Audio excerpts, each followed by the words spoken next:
ఎలా చేయాలో చూడండి. ఫస్ట్ ఈ బియ్యంని బాగా కడుక్కోవాలి. తర్వాత ఎండబెట్టుకోవాలి. వీటిని ఎండబెట్టుకున్న తర్వాత తీసుకొని బాగా ఇలా తీసుకొని అనేసి ఇలా పోసుకోవాలి. ఫ్రెండ్స్ పోసేసుకొని బాగా ఇలా అనేసి ఇంకొన్ని పోసేసుకోవాలి. ఇలా బాగా వేయాలి. తర్వాత ఇలా బాగా ఫాస్ట్గా మిక్స్ చేయాలి.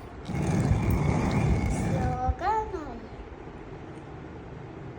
ఫస్ట్ కొంచెం స్లోగా అంటామంటే అది కొన్ని పోస్తుంది. పోయినప్పుడు కొంచెం వెలుగుతుంది. అది కూడా చేస్తే బాగుంటుంది. చూడండి,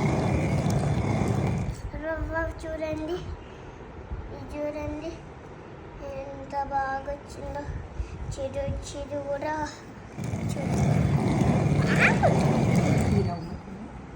రమణి బాగా ఉప్మా దోశతో తింటే సూపర్.